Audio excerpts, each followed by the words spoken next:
conseiller régional de l'UNICEF pour l'Afrique de l'Ouest et du Centre, et j'ai l'honneur de servir de modérateur à cette première réunion trimestrielle de suivi de la mise en œuvre de l'initiative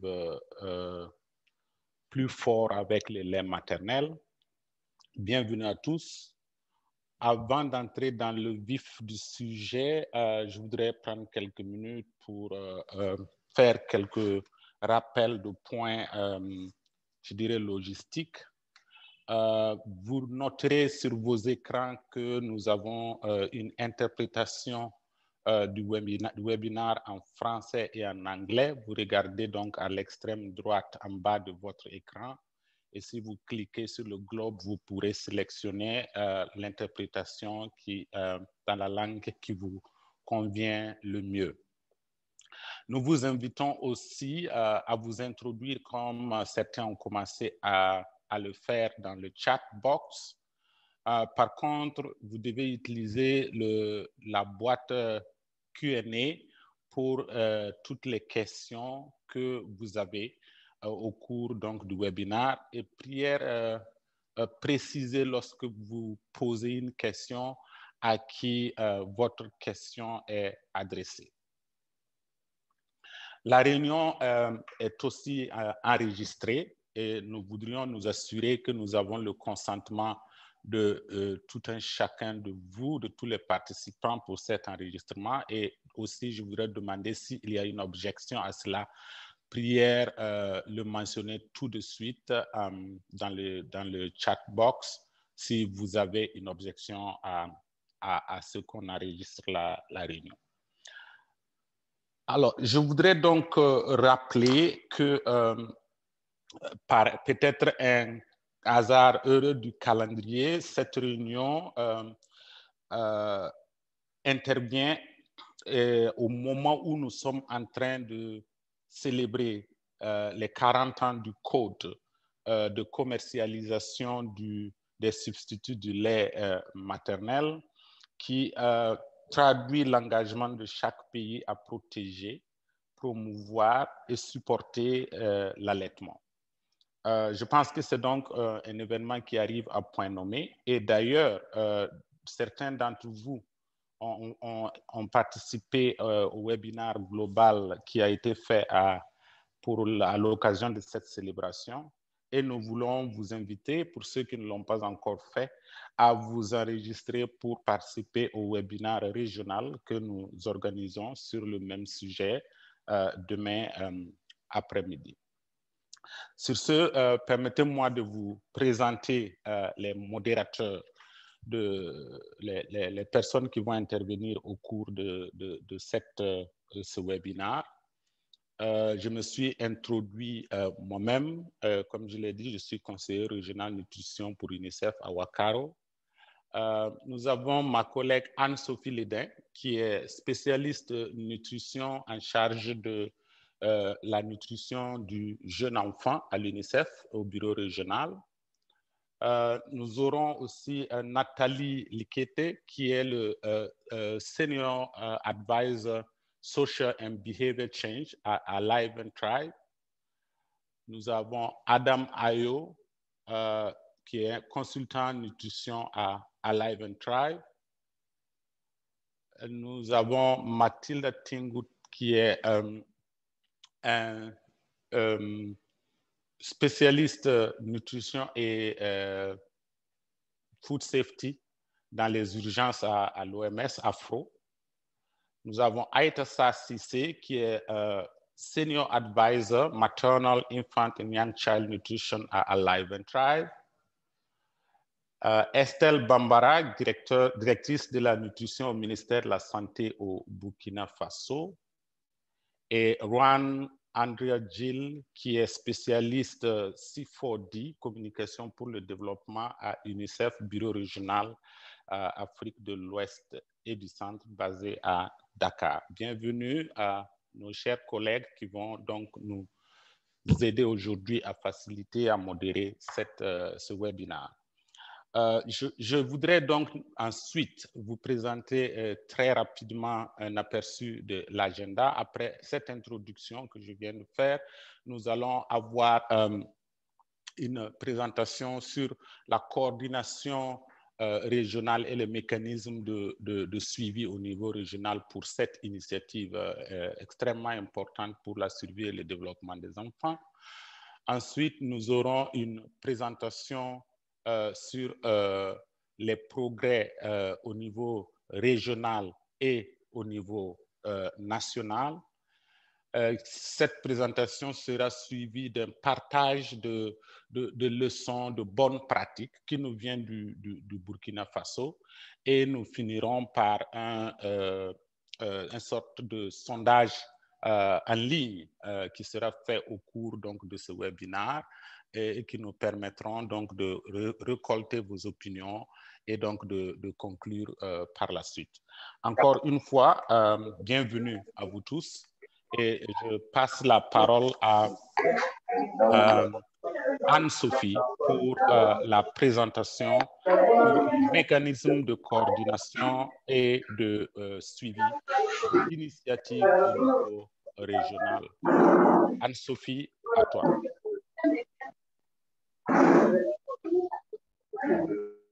Merci beaucoup, Siméon. Je crois qu'il y a une interférence. Puis-je demander aux participants d'assurer qu'ils ont leur micro fermé lorsqu'ils ne parlent pas?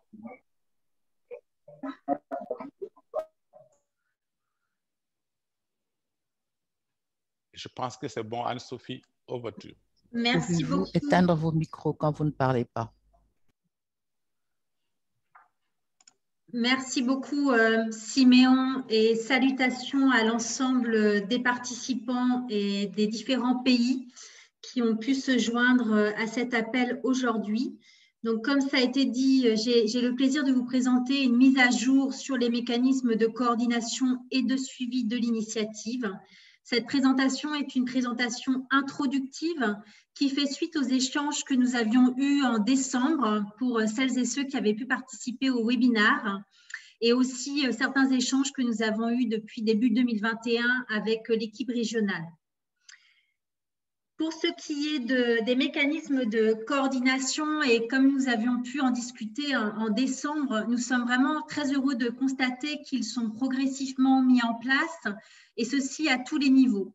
Nous avons eu l'occasion d'en discuter et on voit qu'il existe maintenant un mécanisme de coordination et de partenariat au niveau régional qui regroupe l'UNICEF, Live and Thrive, donc l'OMS, mais aussi la WAO et d'autres partenaires tels que IPFAN qui est aujourd'hui dans cet appel. Donc, on a vraiment un partenariat qui est en train de s'étendre.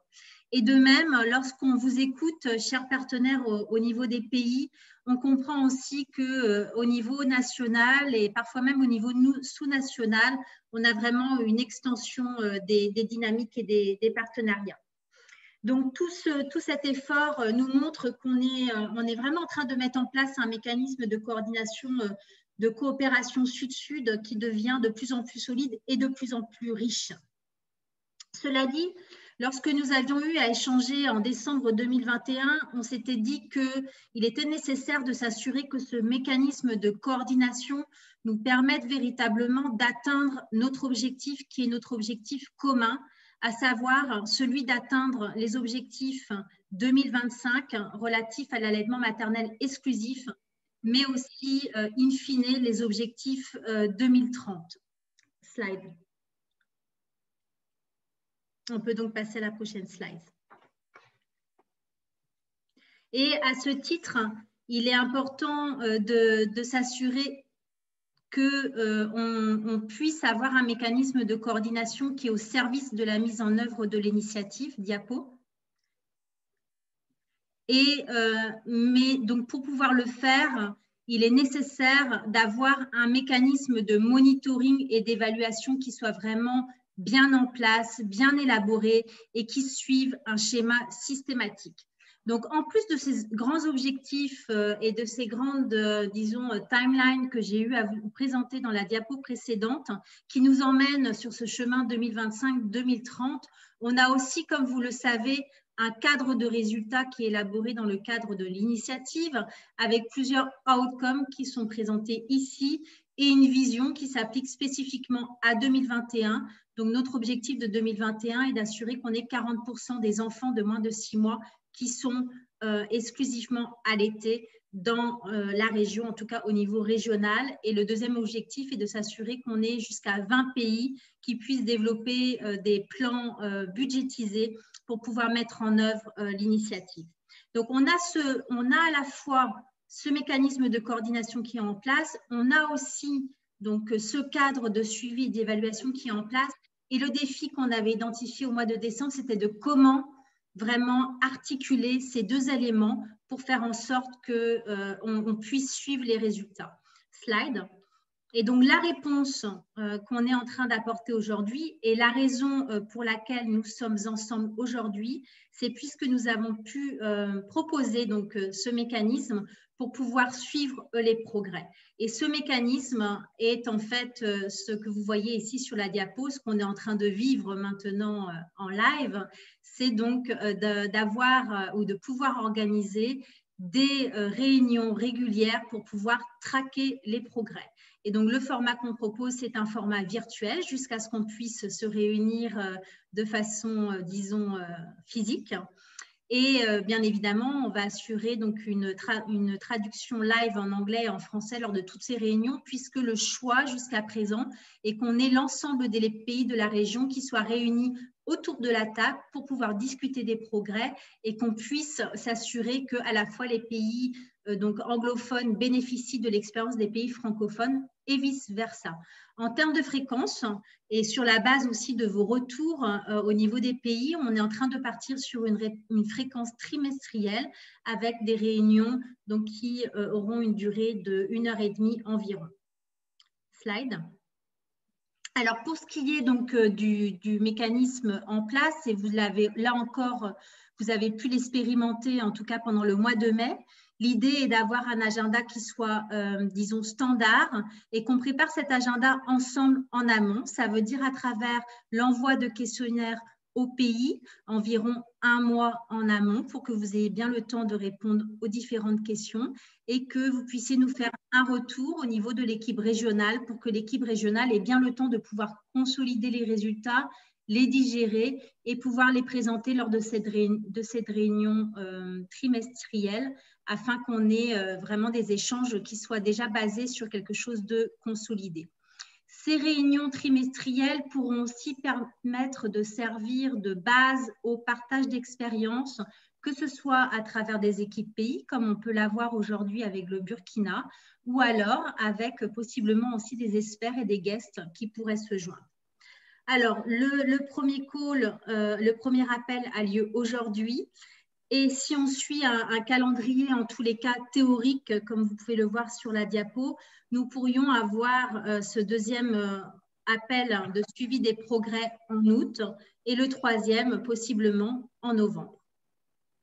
Je te repasse la parole, Siméon, pour la suite. Merci.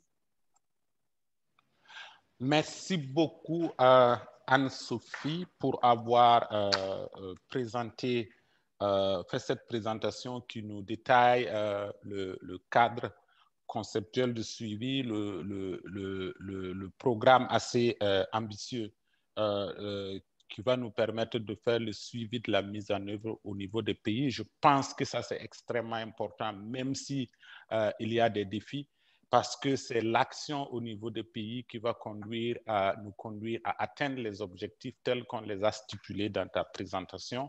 Donc, je crois que c'est un plan qui me paraît assez réaliste et assez bien élaboré.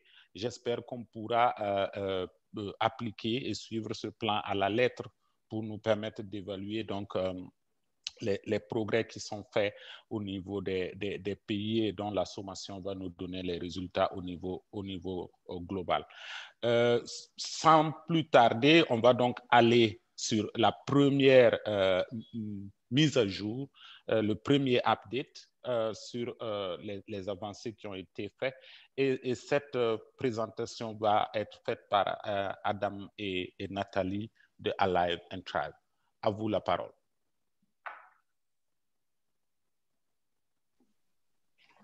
Thank you very much, Simeon. So I will be presenting in English. Merci beaucoup, Siméon. Je vais faire ma présentation en anglais. Je suis chargée principale pour ce qui concerne le changement social de comportement.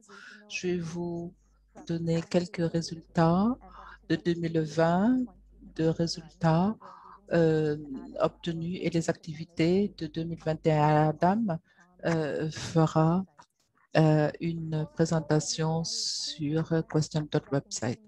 Alors, je suis heureuse de voir autant de collègues à ce webinaire.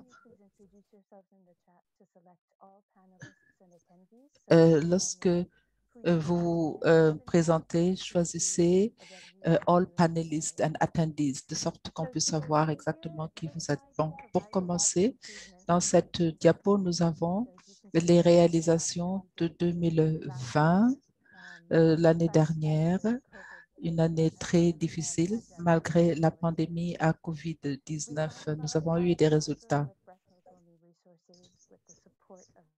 Nous avons reçu un appui et nous avons créé un site web sur cette initiative. Nous avons organisé 2 webinaires. Nous avons eu un café au mois d'août, suivi en décembre par un webinaire qui mettait en exergue les ressources techniques que nous avions élaborées pour l'initiative dans 8 pays. Et nous avons eu des messages et des ressources pour ce qui concerne l'allaitement exclusif au sein pendant la période de la COVID. Il y a eu 5 articles ont été publiés dans Le Monde Afrique. Et lors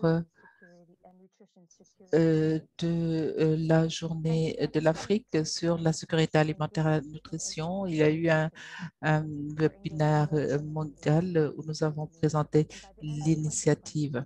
À la fin de 2020, 8 pays avaient lancé cette initiative. Voilà ce que l'on a pour 2021.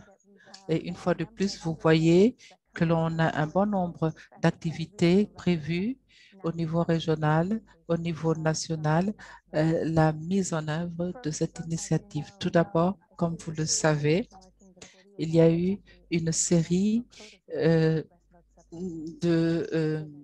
d'événements pour marquer le 40e anniversaire.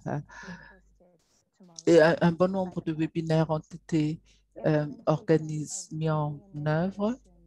Il y a eu la mise en œuvre de sites d'apprentissage dans les districts de la mise au sein précoce, Côte d'Ivoire, Niger, Sénégal et Togo. Vous avez certainement dû entendre parler de ce programme mixte, le but étant de former et d'amener à un changement social de comportement. Pour ce qui concerne la nutrition, c'est en cours. Nous avons un plan pour la mise en œuvre en 2021. Des ressources ont été partagées, des catalogues, des revues, des fiches d'information révisées sur l'allaitement au sein. Comme vous le savez, le code générique est disponible sur le site web. Des adaptations ont été faites au Burkina Faso et cela est inclus dans une banque d'images mondiale. Comme l'a dit Anne-Sophie, de nouveaux partenaires ont été mobilisés. L'OA, les partenaires du groupe régional sur la nutrition.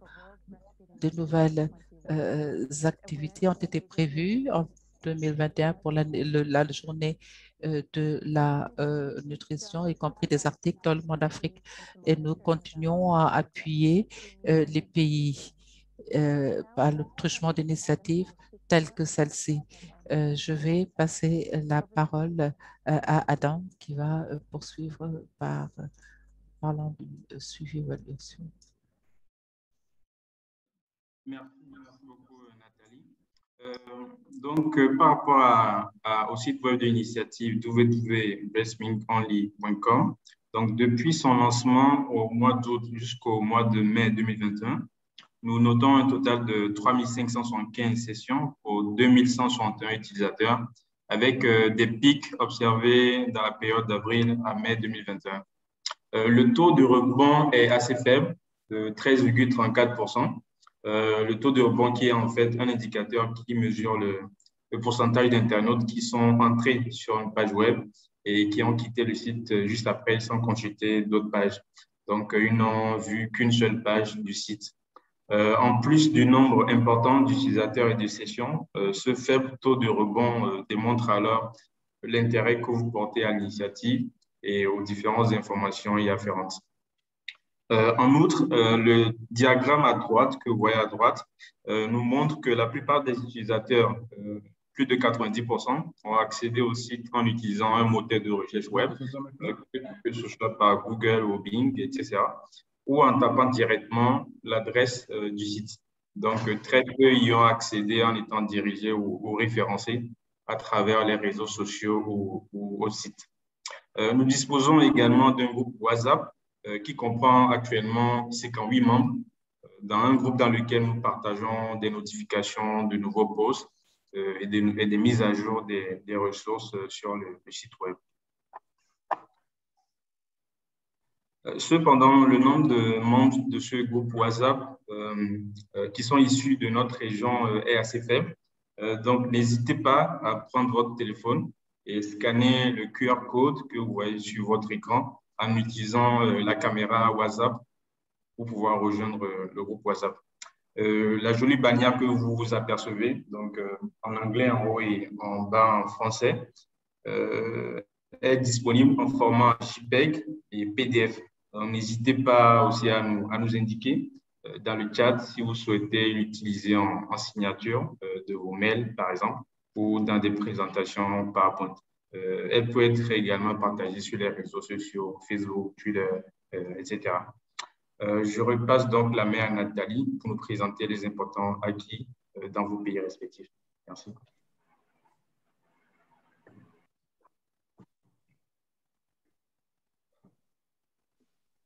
Thank you, Adam.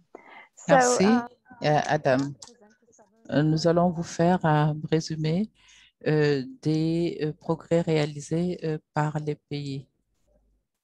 D'abord, un grand merci à tous les programmes nationaux qui ont été appuyés par l'UNICEF et d'autres partenaires et qui ont répondu au questionnaire. Bien sûr, il y a eu beaucoup de questions et de détails, mais le premier cycle de ce questionnaire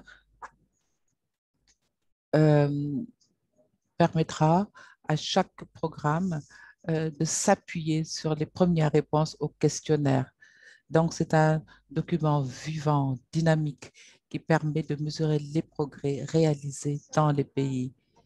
Alors, cette diapo, nous la connaissons pratiquement tous.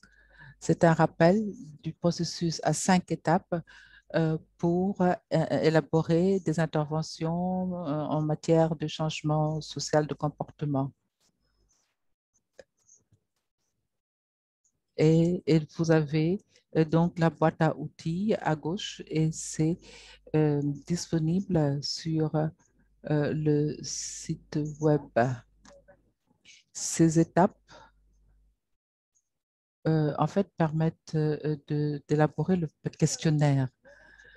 Maintenant, cette diapo, nous avons le tableau de bord régional basé sur les résultats obtenus des 22 pays.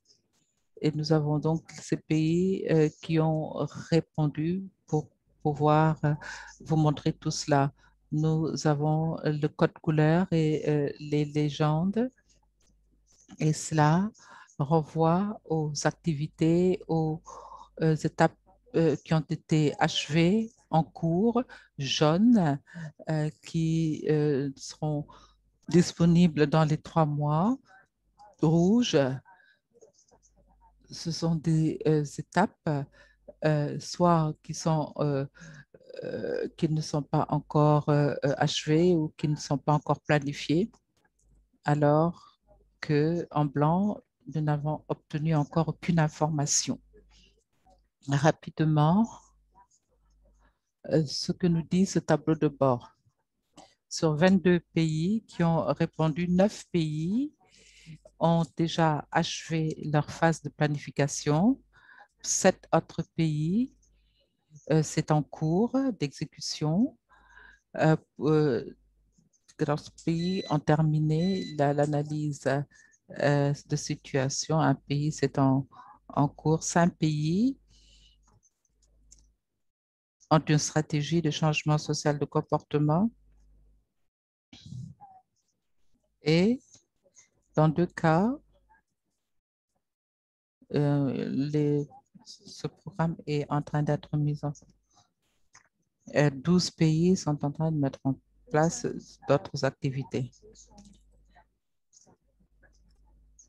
S'agissant de l'élaboration des outils au plan national, 7 ont mis en œuvre cette activité et pour 6 autres activités, c'est en cours.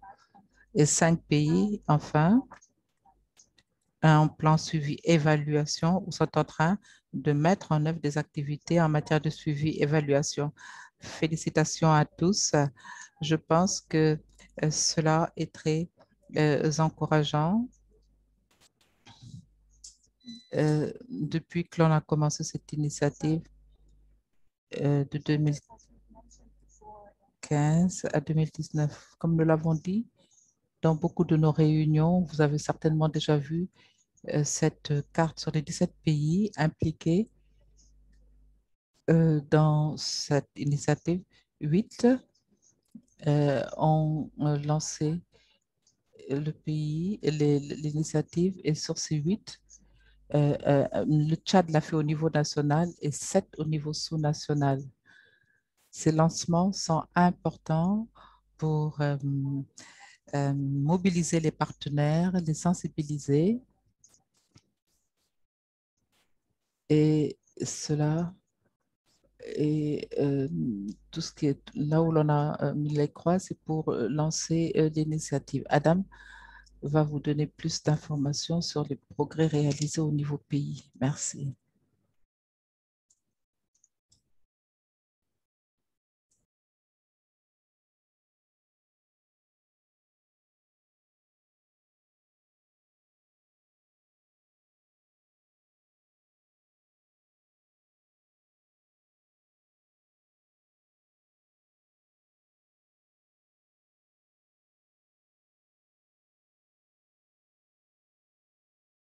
RDC ont mis l'accent sur la réglementation de l'eau en bouteille. Pourtant, nous savons bien que cela continue d'être un obstacle. Des activités de renforcement du système de santé et des capacités des agents de santé sont aussi menées ou sont en cours dans 11 pays. Le nombre de pays ayant utilisé ou adapté les outils régionaux, ayant sécurisé du financement, tout en mettant vraiment l'accent sur le mécanisme le plus sûr et le plus durable qui est le financement domestique.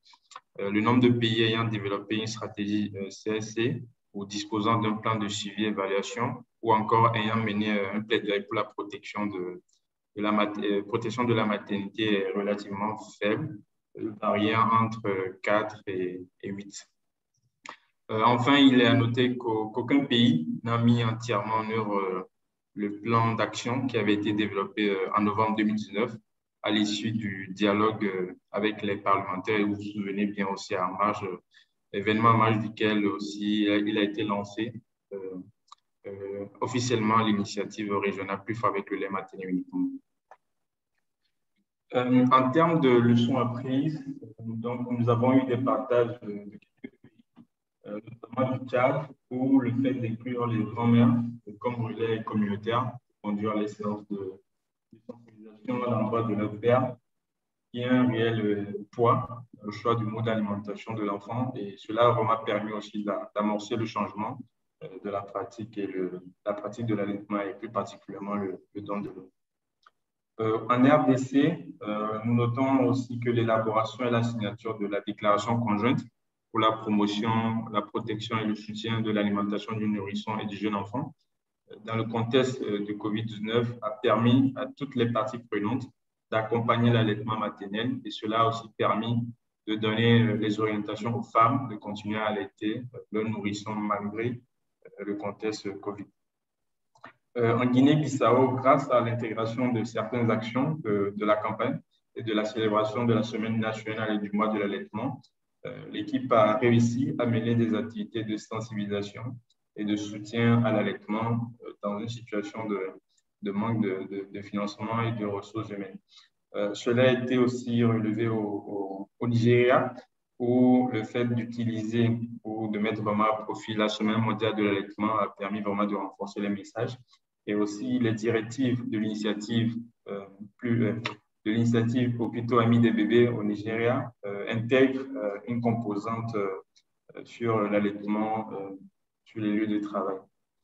Au Ghana, les principales leçons apprises ont été notamment l'importance de comprendre les boulots et de faire vraiment de l'alimentation et des soins à apporter aux jeunes enfants une affaire pour tout le monde, pour tous les acteurs, et aussi vraiment le travail inclusif et collaboratif. Enfin, nous vous remercions encore pour votre engagement et vraiment d'avoir pris le temps de remplir le questionnaire.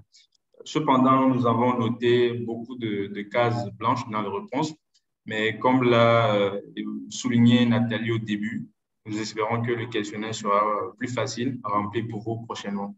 Et nous sommes également disponibles pour vous apporter toutes les orientations nécessaires. Pour ce premier round, nous allons regarder attentivement les différentes informations que vous avez partagées et nous vous ferons un feedback sous peu. Cela nous permettra aussi de mieux comprendre vos besoins en appui technique et ensemble, nous pourrons planifier les appels bilatéraux. Merci à vous.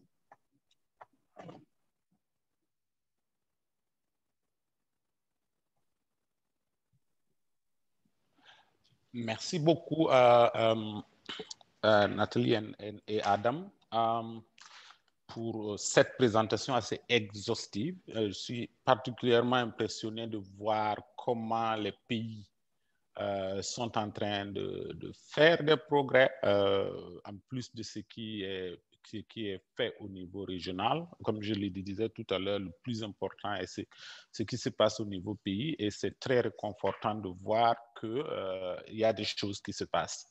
Peut-être qu'avant d'aller dans les détails et de partager en particulier l'expérience d'un pays, nous allons marquer une pause de 10 minutes pour prendre des questions et des commentaires de la part des participants qui en auraient.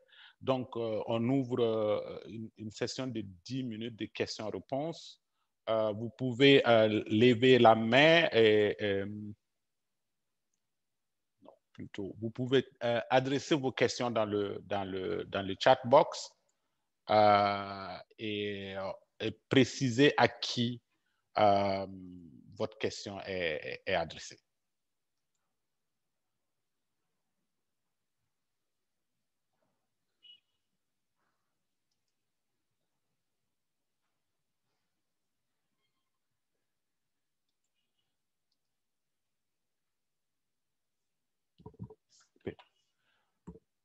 OK.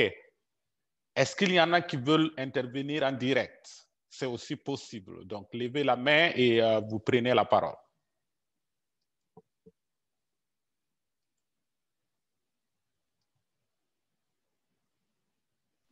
Siméon?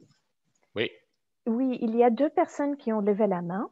Il y a Philo Irène, dont je vois la main levée, et également Dr Mati du Sénégal. Et troisièmement, il y a une troisième main levée aussi de Roland Combasséré.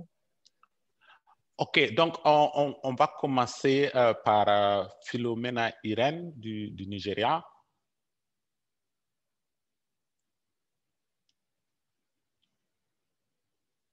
Philomena, over to you.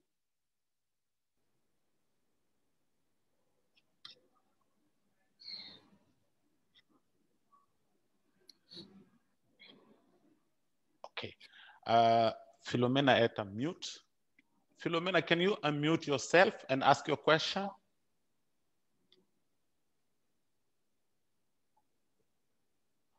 All right, so let's move to Mati Ndiaye. Oui. Bonjour, est-ce que moi aussi mon micro est ouvert? Vous m'entendez? Oui, on vous entend. Très bien. Donc bonjour à tout le monde et félicitations à Alive and Thrive et à l'ensemble des présentateurs, mais également, comme l'a dit aussi Alive and Thrive, félicitations au pays. Donc, qui travaillent pour la même cause, la santé de l'enfant et particulièrement une bonne alimentation pour l'enfant. Je vais juste revenir sur les plans d'action. Dans les plans d'action élaborés par les pays, il y a beaucoup d'activités. C'est vrai que au niveau des différents pays, il y a beaucoup de programmes qui se mènent en même temps, ce qui va créer les conflits d'agenda. Mais moi, je voudrais juste demander à Alive and Thrive si par rapport aux procédures de financement, est-ce qu'il pourrait y avoir un allègement pour que lorsque la requête arrive au niveau de Alive and Thrive, au niveau du pays, que le décaissement par rapport au fonds pour la mise en œuvre ne dure pas aussi longtemps, de 3 semaines à 4 mois, pour que l'activité puisse être mise en œuvre. Parce qu'il y a beaucoup d'activités qui ont été planifiées, beaucoup d'activités. Il y a eu un engagement au niveau du pays, particulièrement au niveau du Sénégal, donc entre la division, le ministère de la Santé, le Conseil national pour le développement de la mission et toutes les parties prenantes, tous les partenaires pour vraiment mettre en œuvre les activités. Maintenant, parfois, quand il y a ce retard-là par rapport au décaissement, après, il y a des activités qui viennent s'y ajouter, d'autres activités qui viennent s'y ajouter, et après, finalement, on a un conflit d'agenda qui fait que même lorsque l'argent maintenant est disponible, il y a encore des activités qui ont été programmées. Donc, s'il y a vraiment un allègement par rapport au décaissement des fonds, je pense que ça nous aiderait davantage à mieux mettre en œuvre notre plan d'action. Nous vous remercions. Merci beaucoup. On passe la parole à Jacinta.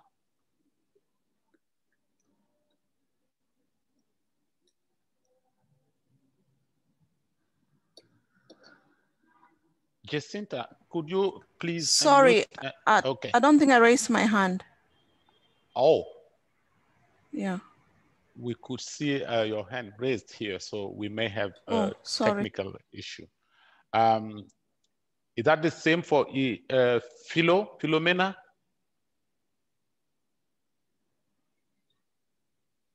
Okay. We have a question from Asha. Yeah, I don't think I raised my hands. Wow, we are facing a technical issue here.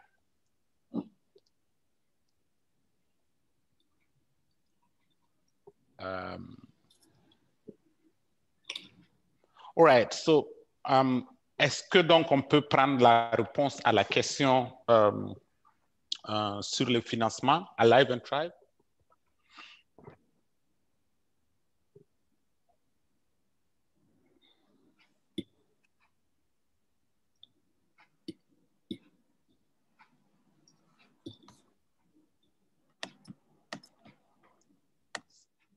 Nathalie ou...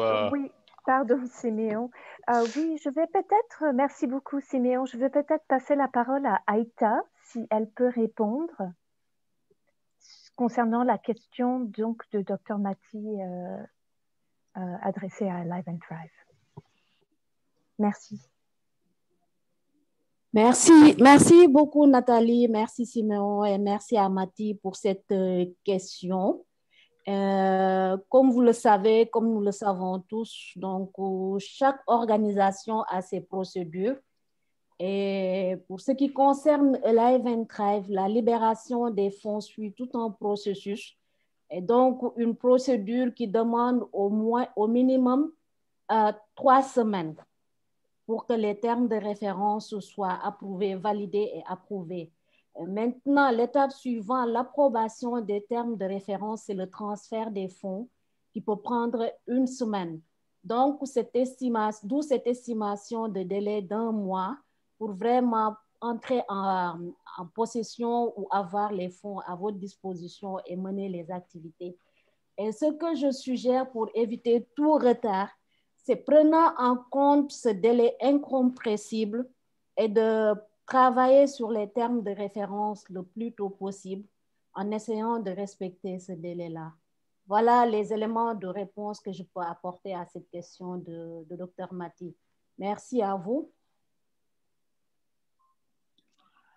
Merci beaucoup. Je vérifie encore s'il y a d'autres questions. Peut-être dans le chat box, dans le Q&A, il n'y a rien. Béchir a sa main levée.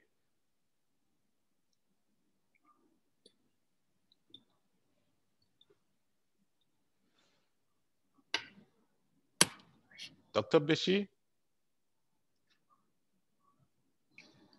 Non. Je vois dans la...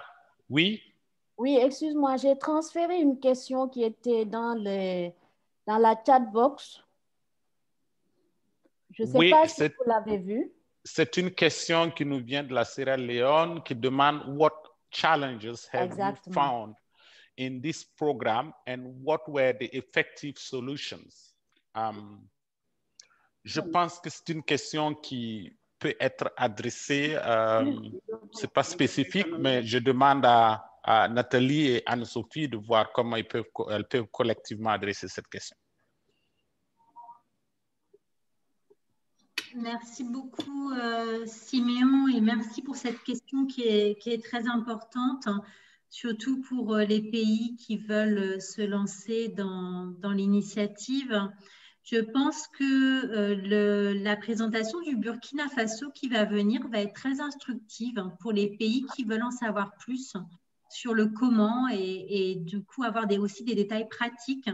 Ça va être extrêmement intéressant, je pense, de suivre la présentation du Burkina Faso et peut-être, du coup, rentrer un petit peu plus dans les détails de ce genre de questions suite à la présentation du Burkina, tout en sachant que, bien évidemment, comme ça a été dit dans la présentation, on est aussi disponible pour pouvoir avoir des discussions bilatérales un petit peu plus adaptées au contexte de chaque pays.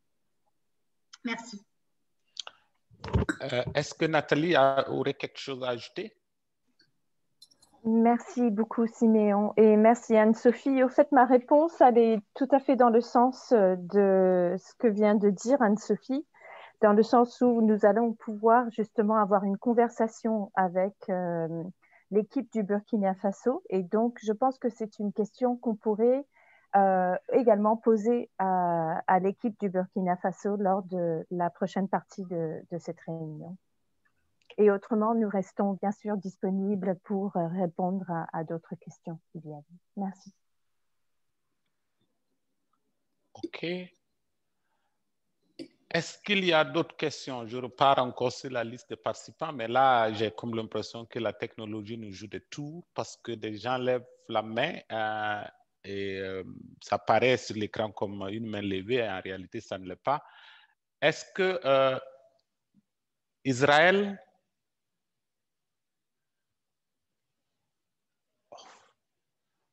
Là, c'est... Mamad Béchir.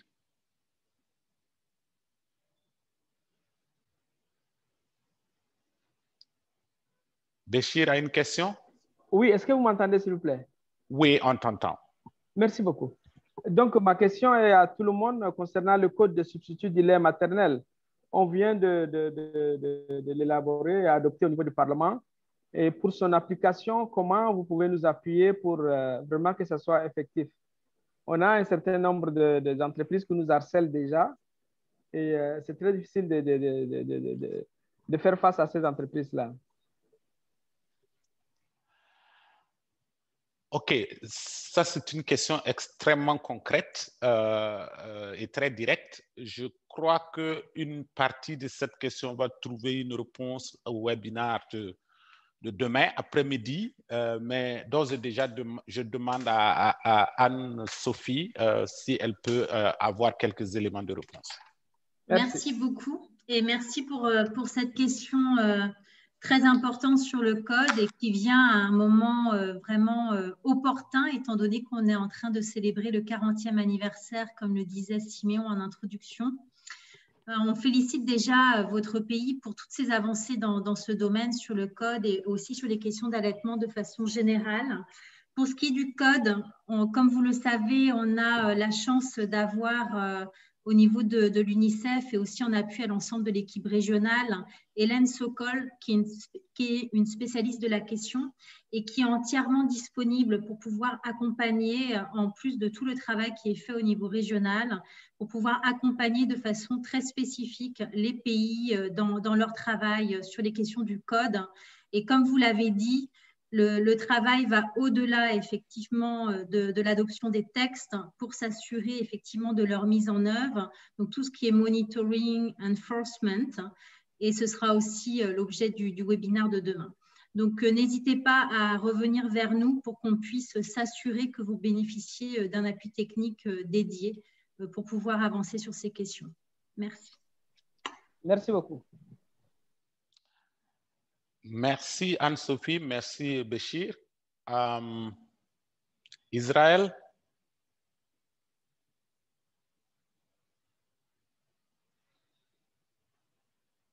Ou c'est une main levée fictive?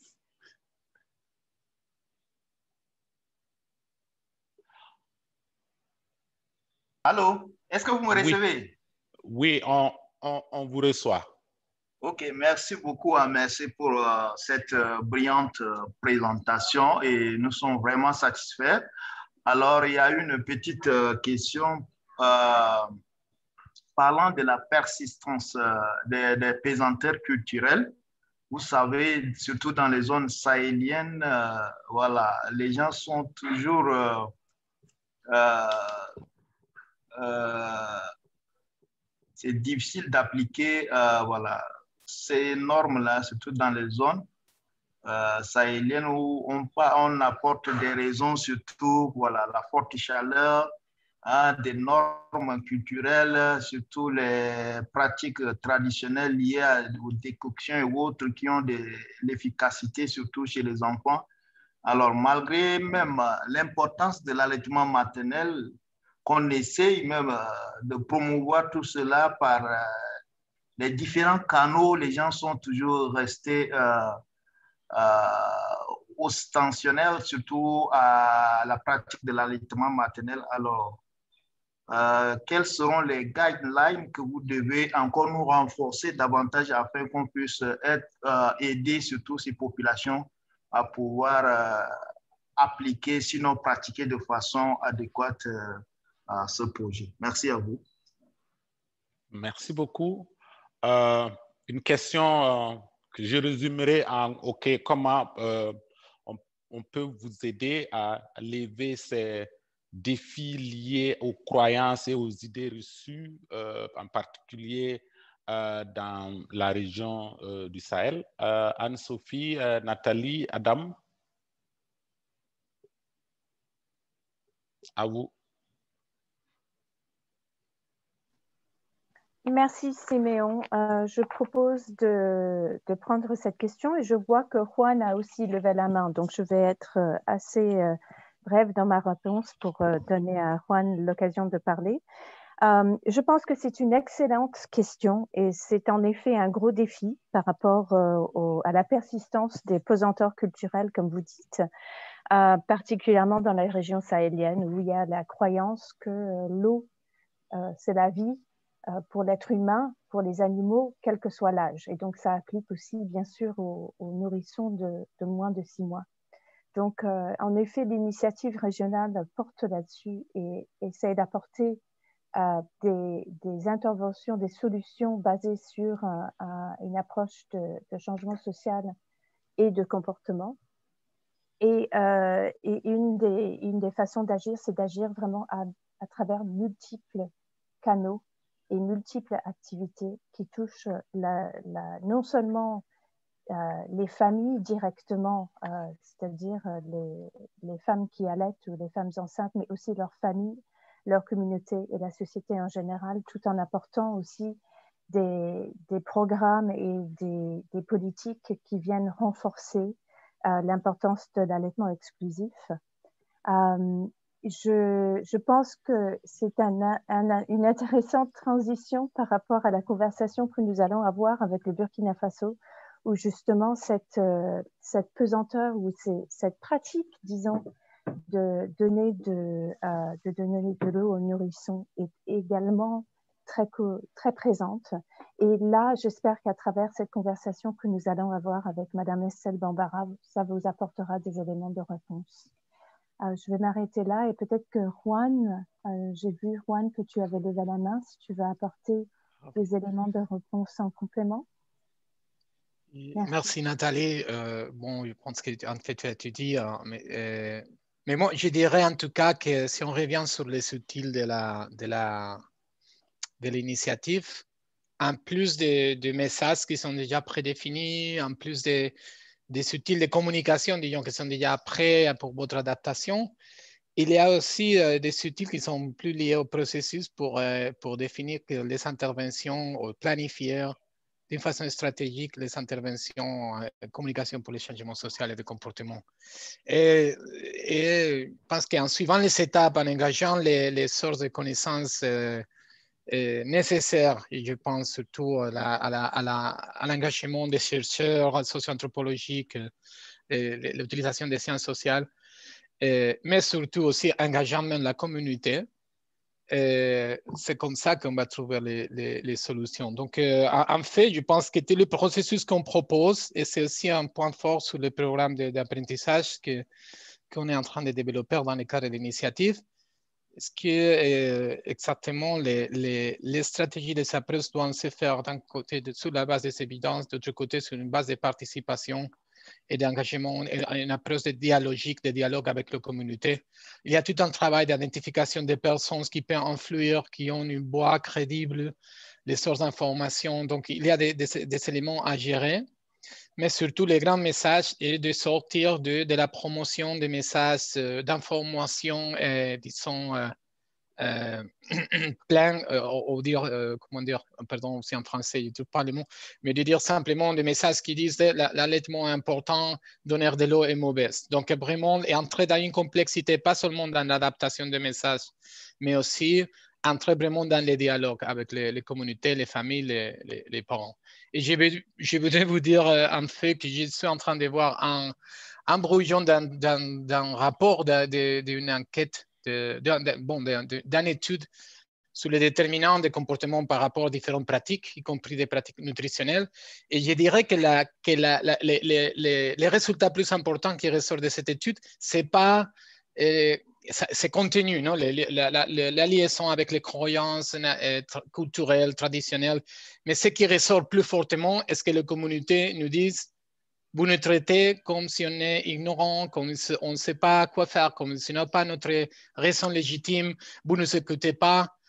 Vraiment, il y a beaucoup de messages, je pense qu'on aura l'occasion d'en partager une fois que le rapport sera validé, mais il y a beaucoup de messages très forts par rapport à la façon dont on fait la promotion des changements de comportement, d'adoption des pratiques, et qui pense qu'il faut tenir en compte. Donc, ça nous interpelle à niveau de utilisation de la recherche, mais aussi des approches qui sont beaucoup plus ancrées dans l'empathie, dans l'écoute, dans la compréhension de la réalité et dans la recherche de solutions conjointes. Voilà. À vous la parole. Merci beaucoup, collègues. Je sais que les débats sont très intéressants, mais nous avons encore quelques points sur notre agenda d'aujourd'hui. Je propose donc qu'on puisse passer à la prochaine thématique, qui est le partage d'expériences du Burkina Faso. Et cette session va être modérée et facilitée par Mathilda de l'OMS, avec l'équipe pays sous le leadership de Madame Bambara. Mathilda, à vous. Alors, ce n'est pas Mathilda, c'est Nathalie. Bonjour. Oh, pardon. Antoinette. Nathalie, vas-y. Non, désolée. Bonjour, je suis Antoinette Balian de l'OMS. Je m'invite dans la danse parce que Mathilda est malade. Donc, je prends place en tant que point focal nutrition pour l'OMS basé à Libreville, l'équipe interpays. Alors, je me réjouis donc pour notre participation à cette réunion et je voudrais donc introduire Madame Estelle Bambara. Estelle Bambara qui est la directrice de la nutrition du Burkina Faso. Et c'est une équipe qui est vraiment très expérimentée et avec laquelle tous les partenaires ont eu à travailler. Alors, Madame Estelle Bambara va nous parler donc de cette expérience du Burkina Faso. Madame Estelle, vous avez la parole. Merci. Merci bien, Antoinette. Et merci également à l'équipe des organisateurs de cette table ronde pour l'occasion qui nous a été offerte pour partager notre expérience qui a été possible grâce au partenariat entre le ministère de la Santé du Burkina Faso et Live and Thrive et UNICEF. En effet, cette équipe tripartite a évolué main dans la main tout au long du processus de cette initiative, et depuis la conception, la préparation, la mise en œuvre et le suivi de cette initiative, en utilisant vraiment tous les moyens, et notamment l'adaptation au contexte COVID, où pour les réunions de suivi, on se retrouvait à faire les réunions sur Zoom. L'initiative vraiment est à remercier. Et ce partenariat a permis également de galvaniser les autres partenaires qui interviennent dans le domaine de l'alimentation du nourrisson et du jeune enfant autour de cette initiative. Il faut également noter que cette initiative accompagne la mise en œuvre des activités du plan de passage à l'échelle des pratiques optimales d'alimentation du nourrisson et du jeune enfant qui va jusqu'en 2025. Donc, pour ça, on vous remercie pour cette occasion qui va nous permettre de partager notre expérience. Merci.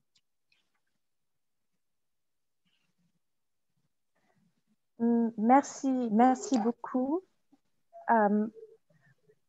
Antoinette, si tu permets, j'ai quelques petites questions. Donc, c'est Nathalie Likité qui parle. À poser à Madame Estelle Bambara. Et j'aimerais...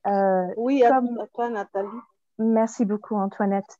Donc, juste pour, comme Madame Bambara vient de dire, j'aimerais aussi présenter deux autres personnes qui sont avec elle. Maurice Zafi Manjaka, le directeur de projet d'Alive and Thrive Burkina Faso, et médiatrice Kiburanté, la responsable du programme nutrition de l'UNICEF Burkina Faso, qui sont là et qui ont appuyé donc le ministère de la Santé à travers l'ADN dans la mise en œuvre de Plus fort avec le lait maternel uniquement au Burkina Faso. Et donc là, juste pour l'audience, j'aimerais bien vous inviter à poser des questions au fur et à mesure que vous en avez, parce que nous aimerons en prendre après la présentation de Madame Bambara. Et posez vos questions, s'il vous plaît, dans l'espace Q&A. Et nous allons pouvoir justement les traiter par la suite. Donc, pour commencer, Madame Bambara, ma première question concerne les financements de la campagne Plus fort avec le lait maternel uniquement au Burkina Faso et la mobilisation des ressources gouvernementales et externes. J'ai appris que le département de la nutrition a réussi à mobiliser environ 400 millions francs CFA, donc c'est estimé à 739 000 $ américains, pour la mise en œuvre nationale de Plus fort avec le lait maternel uniquement, grâce à un financement gouvernemental provenant de la Banque mondiale. Et mes félicitations, ceci est vraiment une grande réussite. Merci bien, Nathalie. En effet, nous avons pu mobiliser deux types de financement. Il y a d'abord le financement que nous avons obtenu de la Banque mondiale à travers le projet de renforcement du système de santé au niveau du Burkina Faso à hauteur d'environ, comme tu l'as dit, 400 millions de francs CFA. Et ça, c'est pour le moment parce que ça peut être revu à la hausse. Ceci a permis de combler le gap dans notre plan d'action budgétisé que nous avons élaboré dans le cadre de cette initiative. Et le financement que nous avons obtenu avec ce projet PRSS nous a permis de mettre en œuvre le volet communication de masse plus fort avec le lait maternel uniquement. Il y a également la reproduction des outils de communication, notamment les 4 conseils au profit des prestataires de santé et des agents de santé à base communautaire. Il y a le renforcement de capacités à tous les niveaux, que ce soit au niveau régional, au niveau district, au niveau formation sanitaire et également au niveau communautaire. Nous avons reçu ces fonds pour mettre en œuvre ces activités. Et là, le deuxième financement vient des partenaires qui accompagnent le gouvernement, notamment ELA23 et UNICEF. Avec les financements de ELA23 et UNICEF, nous avons pu mettre en œuvre un certain nombre d'activités avant qu'on ait ce gap que nous avons reçu de la Banque mondiale. Donc, il nous a permis de réaliser un certain nombre d'activités, notamment les ateliers de conception, de validation, telles que la mobilisation des partenaires autour de la campagne.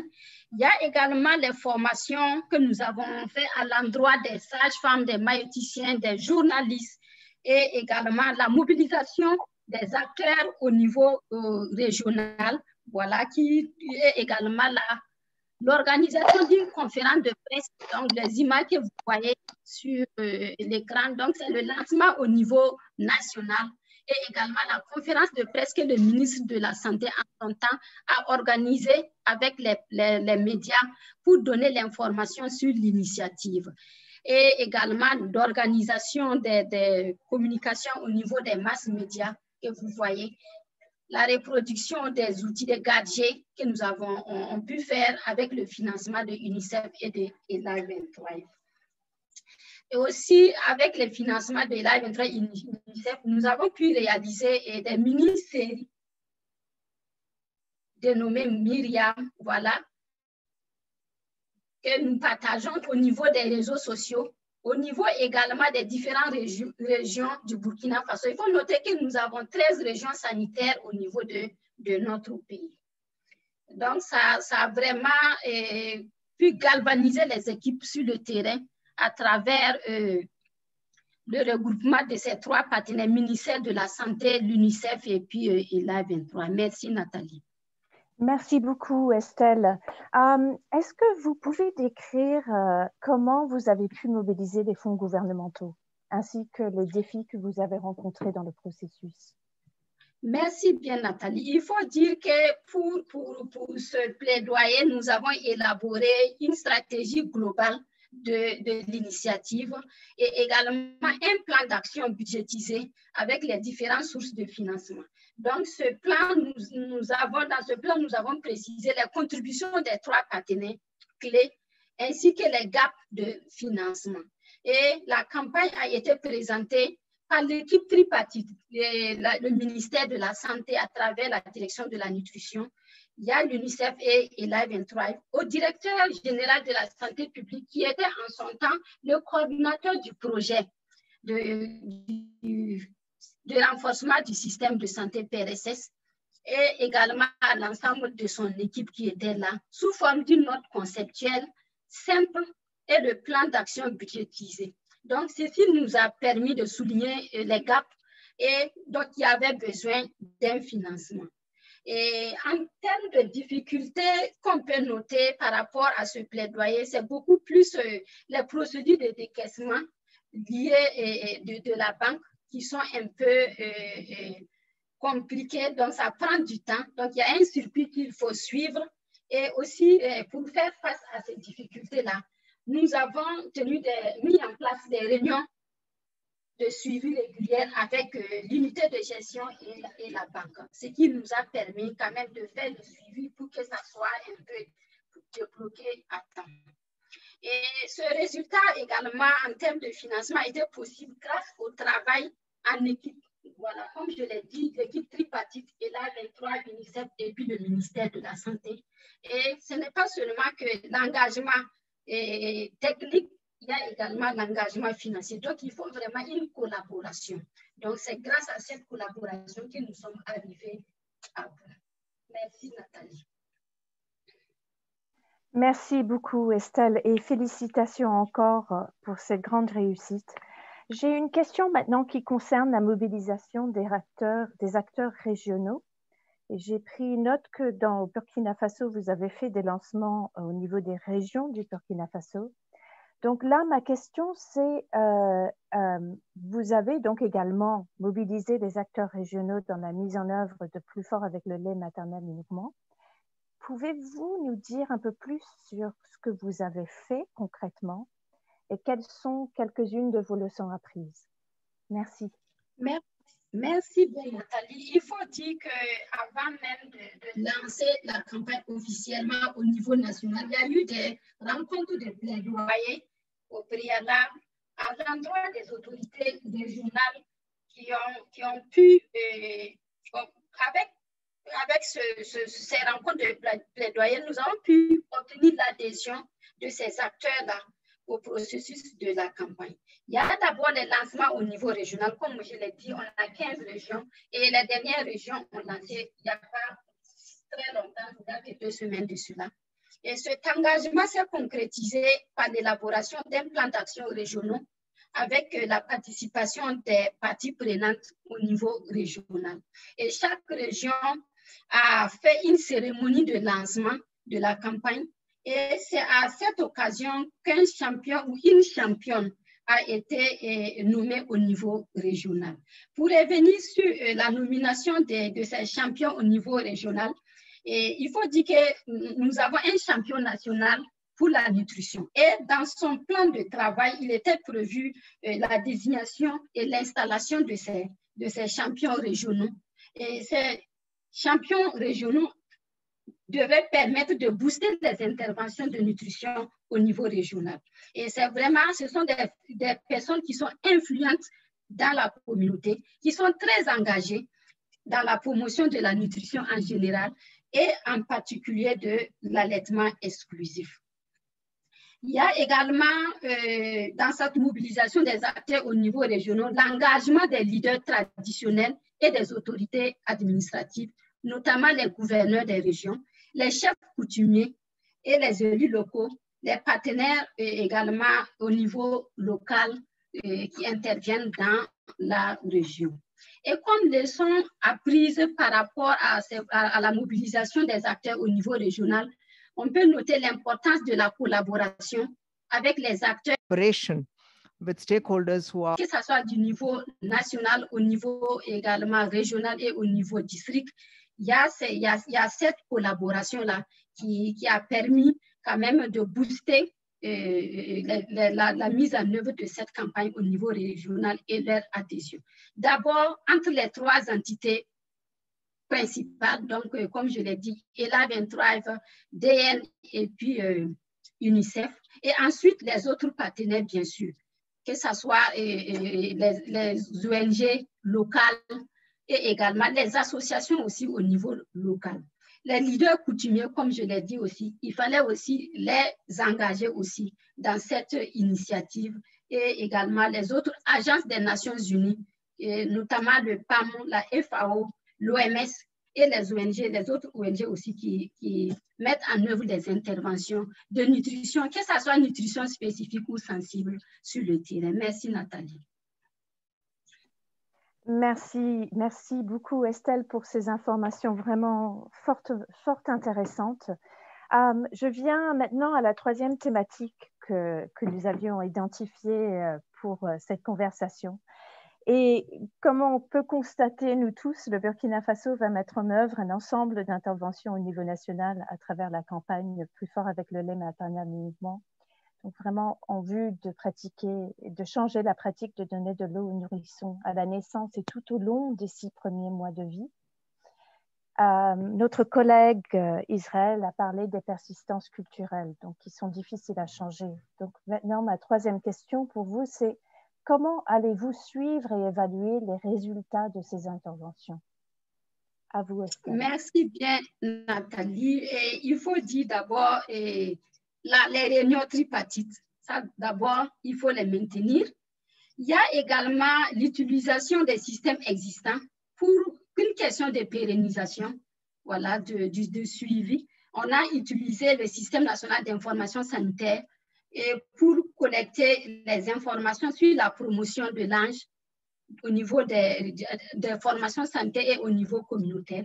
Donc, également, l'utilisation de l'enquête, on a introduit également quelques questions sur, au niveau de l'enquête nutritionnelle nationale que nous avons réalisée en 2020 et en utilisant ces questions que vous voyez là-bas, donc notamment les messages qui ont été entendus sur l'allaitement, voilà. Et quelles sont ces informations que les mamans ont entendues? Et également, où est-ce qu'ils ont eu ces informations? Quel type de médias, voilà, qui a fourni ces informations-là? Et également, nous comptons poursuivre la collecte de ces informations-là à l'enquête nationale 2021. Il y a également le fait que nous avons mis en place l'évaluation de la phase pilote du renforcement de capacité, parce que le renforcement de capacité, c'était prévu pour 13 districts pilotes, donc un district par région. Comme on a 13 régions, on a un district pilote par région. Donc, on a prévu l'évaluation de cette phase pilote et dans l'objectif d'aller à l'échelle. Donc, comme on l'a dit, on a utilisé le système existant pour une question de pérennité. Merci, Nathalie. Merci, Estelle. Donc, peut-être avant de passer aux questions, j'aimerais juste vous poser une dernière question. C'est par rapport aux prochaines étapes, parce que nous constatons que vous avez fait beaucoup, mais qu'il reste encore des choses à faire. Et donc, ma question, c'est quelles activités allez-vous réaliser dans les mois qui restent en 2021 et qu'est-ce qui est prévu pour 2022? Merci beaucoup, Nathalie. Il faut dire que pour cette initiative, comme je l'ai dit, ça accompagne la mise en œuvre de notre plan de passage d'échelle qui va jusqu'en 2025. Et avec le financement du PRSS, il y a le renforcement des capacités que nous avons commencé, on n'a pas encore terminé. Donc, on va poursuivre le renforcement des capacités de 780 agents de santé et 3120 agents de santé à base communautaire sur la communication interpersonnelle et l'allaitement sans eau. Donc, l'utilisation de ces 4 conseils que vous voyez, voilà, que nous allons utiliser au niveau des formations sanitaires et également au niveau communautaire. Il y a la distribution de blouses aux sages-femmes et maïoticiens lors de l'orientation dans les districts sanitaires pilotes que nous avons prévus. Mais bien sûr, les blouses qui portent les logos de cette initiative plus fort avec le lait maternel.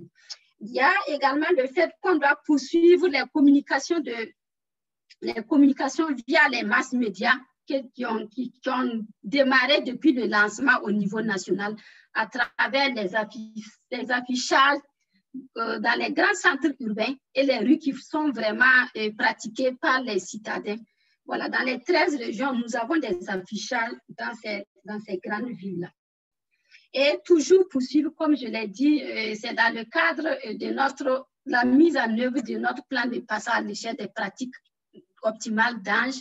Donc, on va poursuivre la mise en œuvre des GASPA, dans des groupes d'apprentissage et de soutien des pratiques optimales d'ange sur le terrain. Donc, on va poursuivre ces communications et également les renforcements de capacité des agents de santé. Donc, ce sont à peu près ces activités, comme je l'ai dit, c'est en continu, voilà. Et jusqu'en 2025, à la mise en œuvre de notre plan de passage à l'échelle des pratiques optimales d'âge. Le renforcement également de la qualité du conseil aux femmes enceintes et accompagnées dans les formations sanitaires. Et également l'évaluation qu'on a prévue, évaluation continue de l'activité pour essayer de voir là où il y a des gaps et puis essayer de réorienter nos activités sur le terrain et bien sûr documenter cette initiative-là. Merci à vous. Merci beaucoup, Estelle. On voit en effet qu'il y a beaucoup d'activités en vue et que je note juste, Estelle, que si vous allez utiliser ces illustrations et ces cartes conseils pour aider à guider la conversation.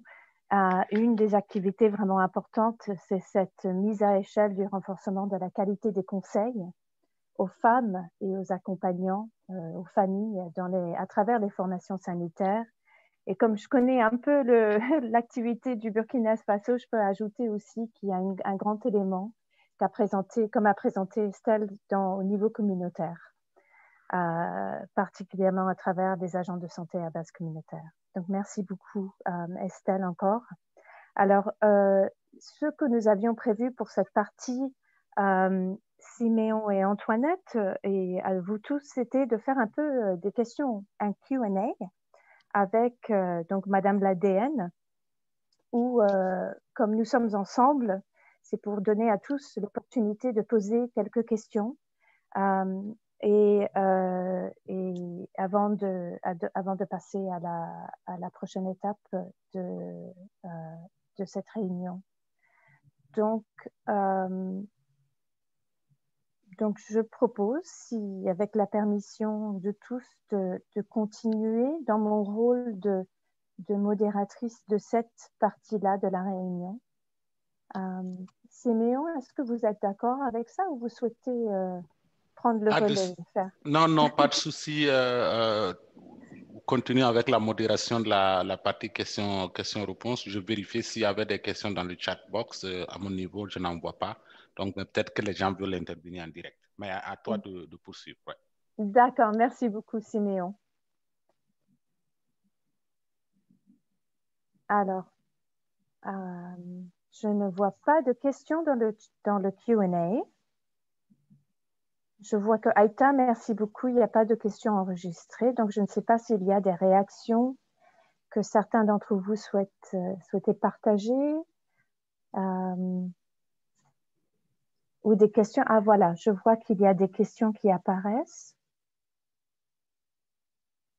Aïta, je vais te demander de partager une question de la section Q&A, si tu veux bien. Merci beaucoup, Nat. Merci beaucoup également à Estelle et félicitations à toute l'équipe du Burkina Faso. Ce travail qui est vraiment en train d'être abattu. Donc, juste une question de Abdallahi. Donc, il demande comment vous utilisez le cynisme pour questionner les populations, ce qui est une bonne chose. Comment vous utilisez le SNIS, Estelle, dans le cadre de cette initiative-là pour questionner les populations? Voilà, à vous.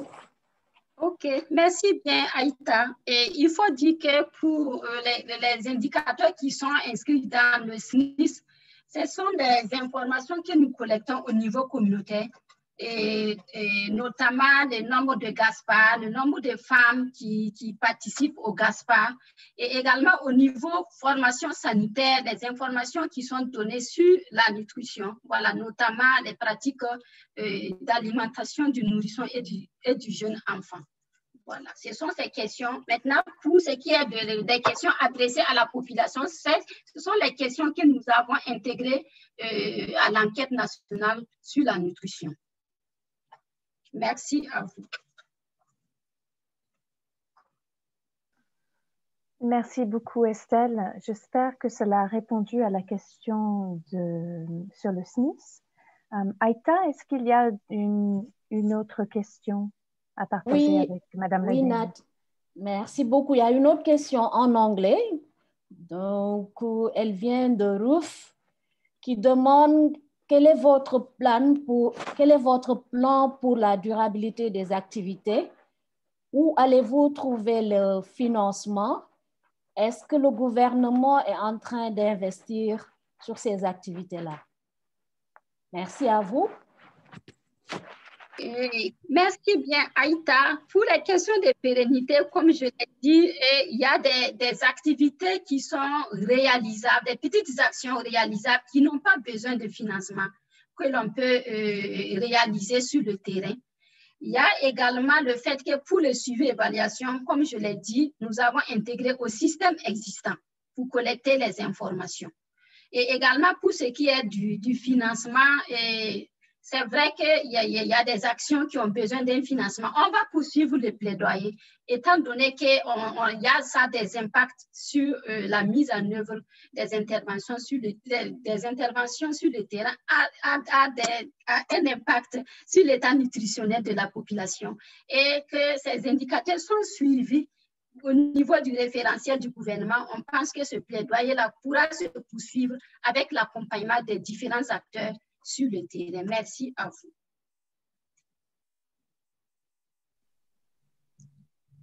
Merci beaucoup, Estelle. Je vois qu'il y a d'autres questions qui viennent. Donc, nous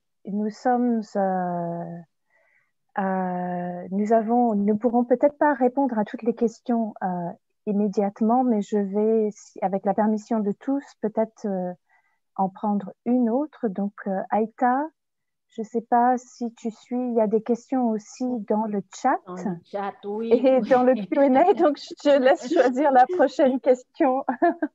Voilà. Merci beaucoup. Il y a une question de Jean-Michel du Tchad. Donc, après les félicitations, il dit, étant donné qu'il y a eu une participation financière de la partie gouvernementale, donc, il voulait savoir si les passages radio-télé ainsi que les micro-programmes ont été payants ou gratuits. Estelle, à vous. Merci, Aïta. Pour les passages télé, c'était gratuit. Parce qu'il y a une convention entre le ministère de la Santé et puis les différents médias. Il y a également une convention entre l'UNICEF et l'A23 et également les médias. Donc, pour les passages au niveau des médias, ça a été vraiment gratuit. Voilà, ça a été gratuit. Et le plus même, comme ça donne plus de visibilité, voilà. Comme on a impliqué les différents médias dès le départ, donc ils ont été sensibilisés sur la question de l'initiative de la nutrition en général. Donc, il y a une bonne collaboration entre les médias et également cette équipe tripartite qui assure la coordination de la mise en œuvre de cette initiative. Merci à vous. Merci beaucoup, Estelle, et merci beaucoup, Aïta, pour les questions. Donc, là, je vois que les questions continuent à venir. Malheureusement, nous n'avons pas beaucoup de temps. Nous devions clore la réunion à la demi, donc ce que nous avions prévu, parce que nous avions pensé qu'il y aurait en effet des questions de la part de nos collègues à travers la région, c'est que nous allons noter toutes ces questions et puis vous répondre par écrit. Avec l'équipe, avec Madame Estelle et avec l'équipe du Burkina Faso pour que vous puissiez vraiment pleinement profiter de cette conversation et de leur expérience qui a beaucoup de valeur. Donc, il me reste vraiment là à remercier Madame l'ADN pour cette conversation très, très riche qui a suscité énormément de questions. Et nous sommes, au nom de l'équipe du partenariat régional, vraiment très reconnaissants à l'équipe du Burkina Faso d'avoir accepté de partager son expérience dans les mises en œuvre de l'initiative Plus fort avec le lait maternel uniquement. Chers participants, donc nous sommes arrivés à la fin de cet échange sur les leçons apprises du Burkina. Et j'espère que les réponses de Madame l'ADN vous a inspiré pour la mise en œuvre de l'initiative dans votre pays. Et encore une fois, nous nous excusons de ne pas avoir pu répondre à toutes les questions, mais comme on a dit, on va les noter, on va les passer en revue et faire de notre mieux pour vous répondre par écrit. Là, avant peut-être de repasser la parole au modérateur et de vous laisser, j'aimerais demander à notre collègue de l'OMS, Antoinette, si tu souhaitais dire quelques mots. Oui, Nathalie, je voulais également me joindre à l'équipe pour remercier donc l'équipe du Burkina Faso pour cette expérience qui, à mon sens, va impacter les autres. Je pense que le Burkina Faso n'a pas également été choisi au hasard parce que, vu l'expérience qui a été présentée, ça pourra donc servir aux autres pays qui également voudraient faire un bon lancement et poursuivre donc des activités pour l'amélioration, la promotion donc de l'allaitement maternel. Donc, je remercie vraiment l'équipe du Burkina Faso et vraiment, on pense qu'ils pourront aussi continuer à appuyer les autres pays pour que vraiment ça aille le mieux. Et encore désolé pour la force nord parce que moi, je me trouve très loin de la capitale de N'Djamena, donc la connexion n'étant pas très bonne, je ne me suis pas portée vraiment pour modérer cette réunion. Merci beaucoup et à vous, bonne soirée. Merci beaucoup, Antoinette. Et merci à l'équipe, à Madame Estelle Bambara et à toute l'équipe du Burkina Faso. La parole est à vous, Siméon. Merci beaucoup, Nathalie. Merci, Antoinette. Merci vraiment félicitations à l'équipe du Burkina Faso pour un dialogue qui était clair, concis, précis et droit au but. C'est assez encourageant de voir des choses comme ça se passer. Nous sommes sous la pression du temps et donc on va passer à la prochaine étape qui est le sondage en ligne qui va être facilité par Nathalie de Alive and Thrive. Et je pense que c'est un exercice qui consiste à recueillir vos opinions et vos avis sur un certain nombre de sujets.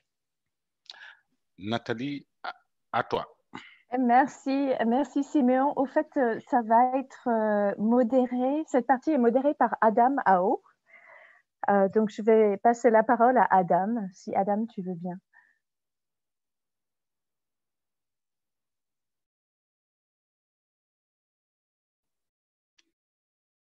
Merci beaucoup, Nathalie. Merci aussi à Siméon. Donc, rapidement, nous souhaitons recueillir les feedbacks de votre part par rapport à la réunion ainsi qu'à questionnaire qui a été envoyé. Donc, vous voyez afficher sur votre écran des questions. Donc, nous vous invitons à répondre aux questions qui sont en anglais, mais vous aurez la traduction pour ceux qui suivent la traduction en français pour répondre aux différentes questions. La première question, donc, c'est de savoir si le questionnaire, donc l'outil de suivi, vous a permis de fournir des informations assez exhaustives sur la mise en œuvre de l'initiative Plus fort avec le lait maternel uniquement dans votre pays. La première option, c'est si c'est vraiment exhaustif. La deuxième option, pas totalement. Quelques questions manquent. Troisième option, non, cela ne capture pas adéquatement la situation dans votre pays. Quatrième option, non, plusieurs questions n'étaient pas du tout utiles. La deuxième question est de savoir si vous êtes d'accord, si l'agenda qui a été proposé vous convient pour faire les réunions de suivi des progrès au niveau régional. Donc là, nous avons trois options. La première, très satisfaite. Deuxième option, satisfait. Et troisième option, non satisfait.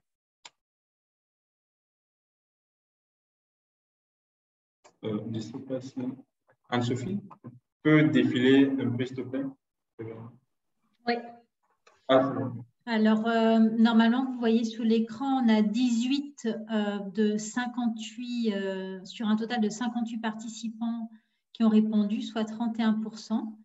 Et là, donc, je peux faire défiler les questions, mais peut-être, Adam, tu veux attendre que que les participants finissent de voter parce que je vois que ça continue à augmenter. Donc, je crois que les participants sont en train de continuer à voter. On peut attendre encore un petit peu avant de donner les résultats. D'accord. Donc, on donne les résultats, du coup, question par question, c'est ça? Oui. Ben, on va arrêter le pooling et puis on pourra donner les résultats. D'accord. On a 41% des personnes qui ont voté, donc on peut donner un petit peu de temps encore pour que ce soit plus représentatif peut-être.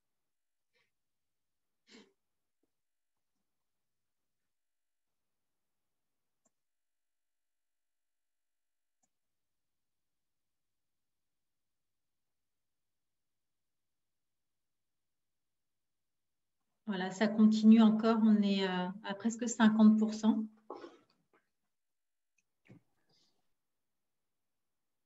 Je pense que c'est en train de plafonner.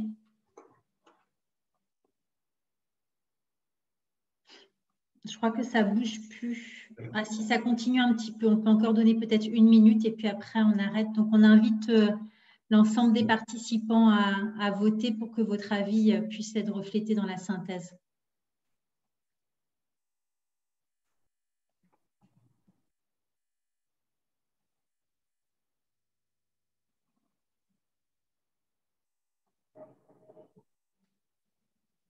Voilà, je crois qu'on va pouvoir arrêter étant donné qu'on a déjà dépassé le temps. Si vous voulez bien, on est presque à 60% de personnes qui ont répondu.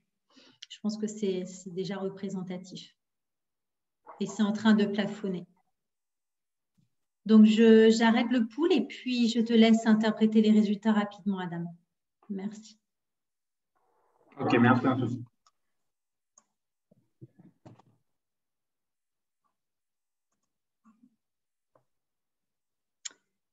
Voilà, vous devriez voir les résultats sur votre écran.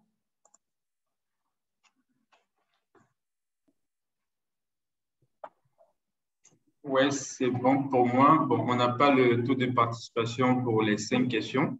60%. Mais 60%. 60%. Ouais. OK. Donc, pour la première question, en ce qui concerne le questionnaire d'études et suivi, donc on a 22 personnes, soit près de 70%, qui ont répondu oui. Quant à l'exhaustivité de cet outil qui couvre bien justement les différents éléments de mise à jour sur la mise en œuvre de l'initiative dans le pays. On a 19% qui ont estimé que certaines questions étaient manquantes. 6% de participants ont indiqué que cela ne capturait pas adéquatement la situation dans le pays. Et enfin, aussi 6% pour certaines questions qui ne sont pas nécessairement utiles. En termes de format ou de l'agenda de la réunion de progrès régional, donc 47%, à peu près la moitié, sont très satisfaits et 50% satisfaits du format. En ce qui concerne le format utilisé aussi pour le partage d'expérience du Burkina Faso, donc nous avons un peu plus de presque 90% qui ont estimé que c'était un bon format ou un excellent format. La quatrième question, quant à la durée de la réunion, dont 75% ont estimé que c'était suffisant et 13% que c'était assez long et 13% également que c'est très court. Enfin, 80% des participants ont estimé que le format de la réunion était déjà bon et qu'il n'y a pas nécessairement lieu de revenir encore là-dessus. Donc, rapidement, je vous remercie encore pour avoir participé à ce sondage. Donc, nous avons bien pris en compte les réponses que vous avez apportées et nous reviendrons aussi vers vous pour des détails si nécessaire. Merci. Je repasse la parole à Anne-Sophie ou à Siméon. Merci. Ce sera directement Siméon, je pense, à ce stade. Merci à toi, Adam. Ben, merci Adam, merci Anne-Sophie pour avoir conduit ce sondage aussi rapidement et en ligne. C'est assez innovatif comme méthodologie. Je pense que compte tenu du fait qu'on a largement débordé le temps, on ne va pas trop tarder, on va peut-être aller au dernier point de cet agenda, qui est un peu les conclusions, les recommandations, que je vais essayer de ramasser très rapidement.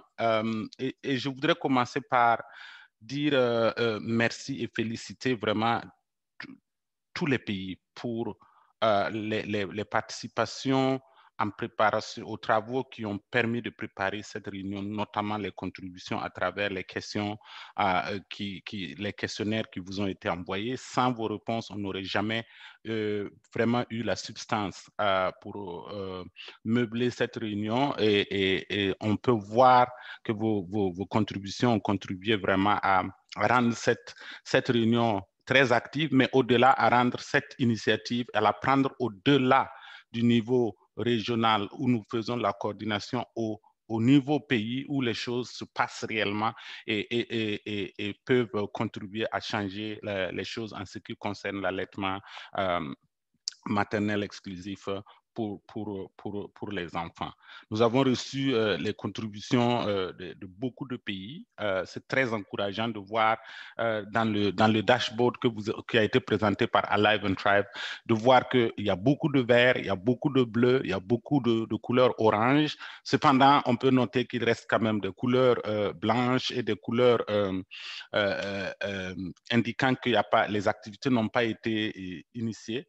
Et en particulier, moi, ce qui a attiré mon attention, et peut-être un endroit où on a besoin de faire, les pays ont besoin de faire un effort particulier, c'est que le plan de monitoring et évaluation, les activités de monitoring et évaluation étaient colorées en blanc presque dans la plupart des pays.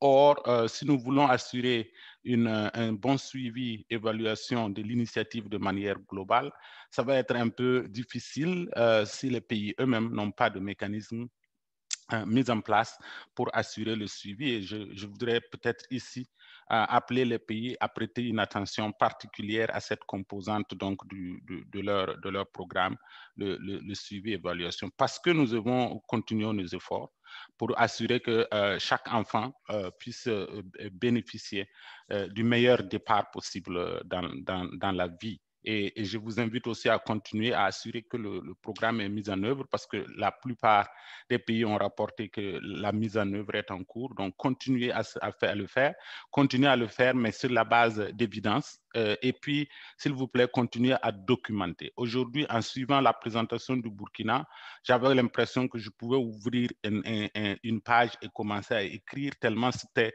systématique, ordonné, vraiment très, très, très organisé. Et je pense que c'est ce type d'action-là qu'il faut faire, pas seulement les faire, mais aussi les mettre sur papier, les documenter, parce qu'il va falloir plus tard que vous puissiez aussi partager vos expériences, et je reviendrai là-dessus. Donc, nous vous encourageons aussi à utiliser, à adapter les outils qui ont été développés au niveau de la région et qui sont disponibles sur le site de Stronger Breast Milk Only et dans le Dropbox. Je voudrais remercier aussi l'équipe du Burkina pour le partage d'expérience. Et quand je dis l'équipe du Burkina, c'est l'équipe tripartite que Mme Bambara n'a cessé de rappeler. Tous les acteurs qui ont contribué à faire de cette initiative dans ce pays quelque chose qui nous semble être un modèle qu'on pourrait partager, qui a été partagé et que les autres pays pourraient emprunter en termes de mobilisation de ressources, en termes de mobilisation communautaire, en termes d'engagement à tous les niveaux. Je pense que c'est un bon modèle. Et comme je vous disais, il me semble qu'à cette étape-là déjà, vous avez un début de documentation. Il faut que vous peaufiniez ça pour améliorer la documentation. Le Burkina a été invité à présenter son expérience aujourd'hui. Nous aimerions, dans les prochaines réunions trimestrielles, inviter d'autres pays à pouvoir venir partager les expériences. Donc, veuillez nous attirer notre attention sur votre volonté à partager vos expériences. Mais comme vous le savez, nous avons seulement 3 réunions trimestrielles, alors que nous avons un total de 22 à 24 pays dans la région. Ça veut dire qu'il ne serait pas réaliste de seulement compter sur cette plateforme des réunions pour partager les expériences.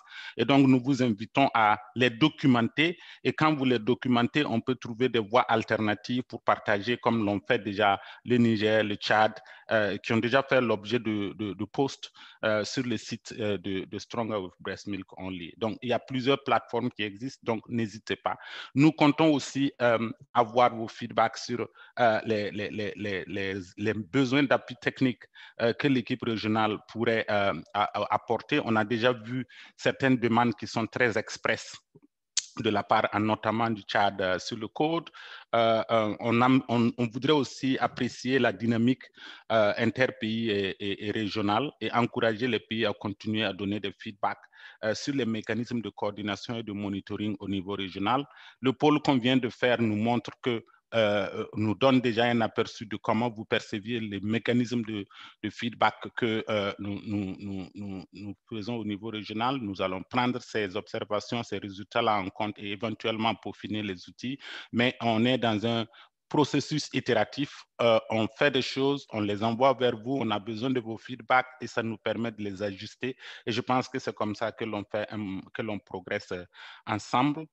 Et puis, je voudrais enfin confirmer que l'enregistrement de ce webinaire, les présentations, de même que les réponses aux questions qui n'auront pas eu de réponse au cours de la réunion, vont toutes être mises ensemble et repartagées avec vous après l'appel. Nous vous demandons donc de poursuivre les efforts, les actions continues, soulignées, car nous visons un changement profond et durable dans les systèmes d'alimentation des enfants de moins de 6 mois face à des défis que certains d'entre vous ont relevés ici, d'ordre culturel, d'autres normatifs, d'autres d'ordre, je dirais, environnementaux, mais que nous devons collectivement adresser. Et nous aurons le plaisir de nous retrouver dans la prochaine réunion de suivi dans approximativement 3 mois. Vous avez vu dans la présentation, c'est au mois d'août 2021, pour discuter et poursuivre nos progrès collectifs dans la bonne direction vers l'atteinte des objectifs de l'Assemblée mondiale de la santé pour l'allaitement maternel exclusif en 2025. Merci encore une fois à vous tous pour votre engagement et puis passez une excellente soirée.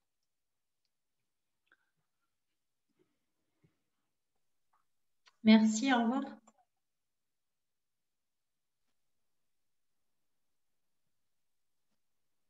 Merci beaucoup, Siméon. Merci Anne-Sophie, toute l'équipe, chers participants, et très bonne soirée.